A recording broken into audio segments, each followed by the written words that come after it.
പ്രധാനമന്ത്രി Narendra Modi DMK BJP സഖ്യത്തിലേക്ക് ക്ഷണിച്ചിരുന്നുവെന്ന പാർട്ടി ഖജാൻജിയും MP-യുമായ TR ബാലുവിന്റെ വെളിപ്പെടുത്തൽ.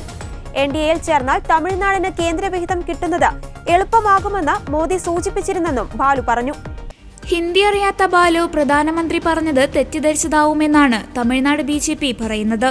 വിദ്യാഭ്യാസ മേഖലയിൽ തമിഴ്നാടിന് കിട്ടേണ്ട വിഹിതം കേന്ദ്ര സർക്കാർ മറ്റ് സംസ്ഥാനങ്ങൾക്ക് വകമാറ്റി നൽകിയതായി മുഖ്യമന്ത്രി MK സ്റ്റാലിൻ കുറ്റപ്പെടുത്തിയിരുന്നു. അതിന്റെ തുടർച്ചയായാണ് ബാലുവിന്റെ വെളിപ്പെടുത്തൽ.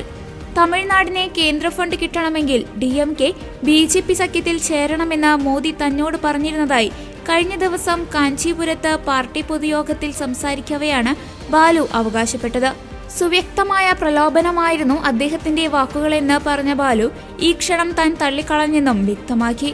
തേൻ പുരട്ടിയ വിഷമെന്നാണ് മോദിയുടെ വാക്കുകളെ ബാലു വിശേഷിപ്പിച്ചത്. ഇത്തരം ചതിക്കുഴികളിൽ വീണുപോകരുതെന്ന് അദ്ദേഹം പാർട്ടി പ്രവർത്തകരെ ഉപദേശിക്കുകയും ചെയ്തു. കൂടിക്കാഴ്ചയുടെ വിശദാംശങ്ങൾ അദ്ദേഹം വെളിപ്പെടുത്തിയില്ല.